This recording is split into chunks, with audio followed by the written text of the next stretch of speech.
साथ बांग्लादेश की जहां अगले साल होने वाले चुनाव से पहले भारत विरोध की आग तेज हो गई है, वहां रहने वाले हिंदू एक बार फिर से खतरे में हैं। बांग्लादेश में शेख हसीना की सत्ता से विदाई के बाद पहली बार चुनाव हो रहे हैं, लेकिन इससे ठीक पहले शेख हसीना विरोधी नेता उस्मान हादी की मौत के बाद हिंसा भड़क गई। वहीं ढाका के नजदीक भालुका में धर्म का अपमान करने के आरोप में एक हिंदू युवक को पीट पीट कर मार डाला। बांग्लादेश से आ रही ये तस्वीरें क्या वहां रह रहे हिंदुओं पर सबसे बड़े खतरे का ऐलान है? ढाका की सड़कों पर हो रहा भारत विरोध क्या वहां रहने वाले हिंदुओं को निशाना बनाने का बहाना है? बांग्लादेश में हिंदुओं के खिलाफ आईएसआई का खतरनाक एजेंडा क्या है? बांग्लादेश में रहने वाले करोड़ों हिंदू फिर से खतरे में हैं। पड़ोसी देश बांग्लादेश में एक बार फिर कट्टरपंथी हावी हैं और मोहम्मद यूनुस की अंतरिम सरकार ने मानो सरेंडर कर दिया है। इस वजह से बांग्लादेश में 1 करोड़ से ज्यादा रहने वाले हिंदू खतरे में पड़ गए हैं। गुरुवार रात बांग्लादेश के भालुका में एक हिंदू नौजवान को जिंदा जला दिया गया।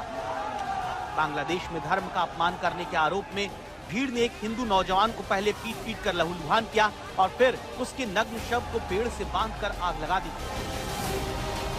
सोशल मीडिया पर इस खौफनाक वारदात का जो वीडियो वायरल है, उसमें लोग अल्लाहू अकबर के नारे लगाते हुए सुने जा सकते हैं। बांग्लादेश में नफरत का शिकार बनने वाले इन हिंदू का नाम दीपू चंद्र दास है, जो एक स्थानीय कपड़ा कारखाने में काम करते थे।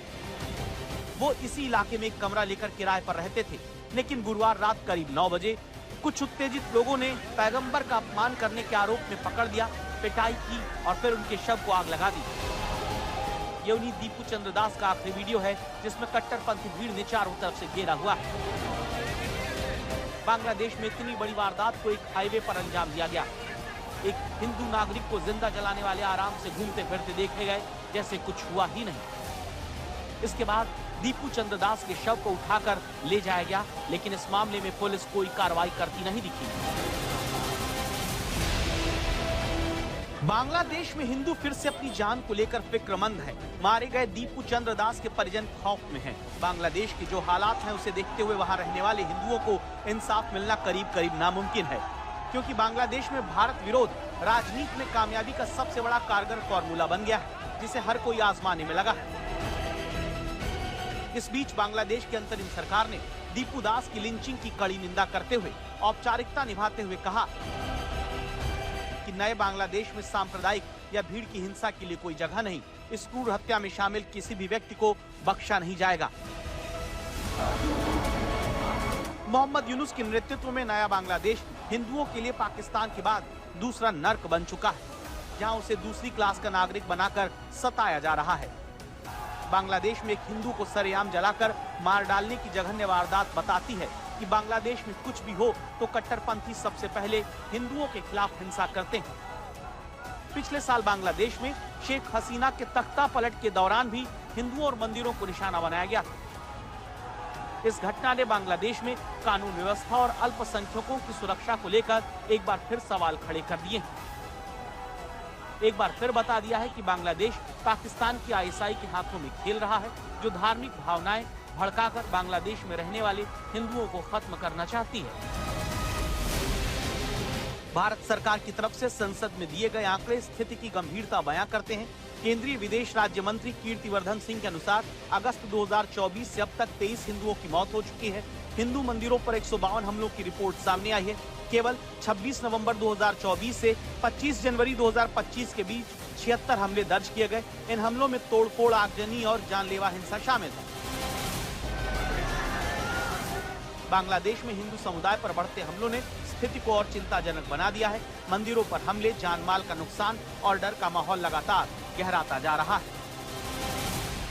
बांग्लादेश में जब भी हिंसा होती है तो हिंदुओं पर हमले शुरू हो जाते हैं। कभी मंदिरों को तोड़ा जाता है, कभी उनकी जान तक ले ली जाती है, लेकिन बांग्लादेश के अंतरिम सरकार के प्रमुख इसकी आलोचना करके मामले को रफा दफा कर देते हैं।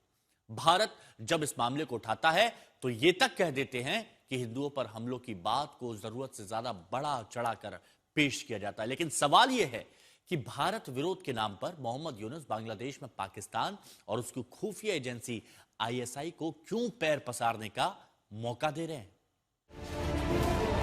बांग्लादेश में एक बार फिर विरोध प्रदर्शन और हिंसा का दौर शुरू है। सवाल है कि क्या मोहम्मद यूनुस की तरफ से चुनाव टालने का खेल चल रहा है? इंकलाब मंच के छात्र नेता शरीफ उस्मान हादी की हत्या के बाद राजधानी ढाका समेत कई इलाकों में हजारों छात्र सड़कों पर हैं। इससे पूरे बांग्लादेश में फिर से तनाव है। गुरुवार रात बांग्लादेश जल उठा। शेख हसीना के तख्ता पलट के बाद एक बार फिर हिंसा, तोड़फोड़, आगजनी के साथ भारतीय सहायक उच्चायुक्त को भी निशाना बनाया गया। शहर शहर भारत विरोधी नारे लगे। शेख हसीना की पार्टी आवामी लीग के सदस्यों को मौत के घाट उतारने का खुलेआम ऐलान किया गया। यह हिंसा और आगजनी तब भड़की जब सिंगापुर से खबर आई कि घायल उस्मान हादी की मौत हो गई। 12 अक्टूबर का ये सीसीटीवी फुटेज देखिए। इसमें एक बैटरी रिक्शा पर सवार शख्स का पीछा कर रहे बाइक सवार करीब आते हैं, फिर गोली चलाते हैं और अगले सीसीटीवी कैमरे में बाइक सवार फरार होते नजर आते हैं। रिक्शे पर उस्मान हादी सवार था, जो इस्लामी मंच का प्रवक्ता था और 12 फरवरी को हो रहे संसदीय चुनाव में ढाका से निर्दलीय उम्मीदवार था।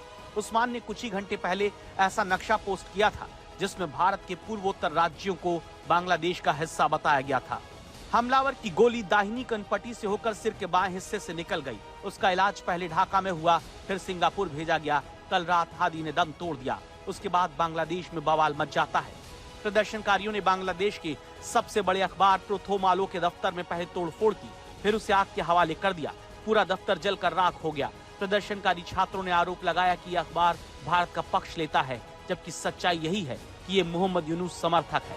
प्रदर्शनकारियों के गुस्से का शिकार डेली स्टार नाम के अखबार का दफ्तर भी हुआ। यहाँ प्रदर्शनकारियों ने पहले तोड़फोड़ की, उसे फूंक दिया। जब यहाँ आग लगाई गई तब 30 से ज्यादा पत्रकार अंदर थे। उन्होंने जान बचाने की गुहार लगाई। अब सवाल ये कि उस्मान हादी की हत्या के बाद गुस्सा भारत के खिलाफ क्यों फूटा? दरअसल बांग्लादेश की यूनुस सरकार ने हादी पर हमला होते ही भारत के उच्चायुक्त को तलब किया। उनसे कहा कि हमलावर भारत में दाखिल हो गए हैं और उन्हें सौंपा जाए। भारत ने यूनुस सरकार के दावे को खारिज कर साफ कर दिया कि भारत की जमीन का इस्तेमाल मित्र जैसे बांग्लादेश के खिलाफ नहीं होने दिया जाएगा। लेकिन शेख हसीना के भारत में शरण लेने के बाद से ही कट्टरपंथी छात्रों और यूनुस सरकार को हादी पर हमले के बाद मौका मिल गया। पहले तो ढाका में भारतीय उच्चायुक्त का घेराव किया गया, उसमें घुसने की धमकी दी गई और फिर हादी की मौत के बाद हिंसा को मानो खुली छूट दे दी गई। हिंसा बेकाबू होती देख मोहम्मद यूनुस लोगों से शांति और धैर्य की अपील करने सामने आए।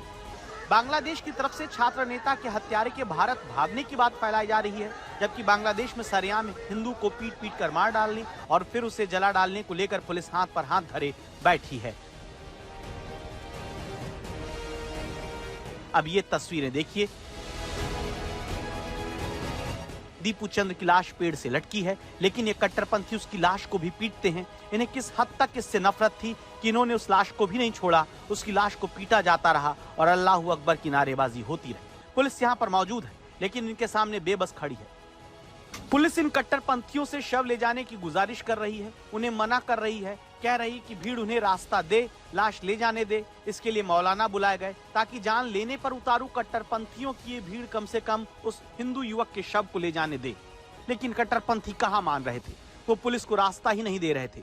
ऐसा लग रहा था कि मोहम्मद यूनुस का पुलिस प्रशासन इन नफरतियों के सामने बेबस है। कहाँ तो पुलिस को इनको गिरफ्तार करना था और कहाँ प्रशासनिक अधिकारी इन जिहादियों को ये भी बता रहे हैं कि उन्हें गिरफ्तार नहीं किया जाएगा, बस हमको शव ले जाने दो। लेकिन इसके बाद भी कट्टरपंथी नहीं माने और उन्होंने दीपू चंद्र के शव को आग लगा दी। शव पेड़ पर ही लटका कर रखा, केरोसिन छिड़क दिया, शव को आग के हवाले कर दिया। 2 घंटे तक ये खतरनाक तमाशा चलता रहा। दीपू चंद्र की मौत का मानो यहाँ जश्न मनाया जाता रहा और पुलिस प्रशासन तमाशा देखता रहा।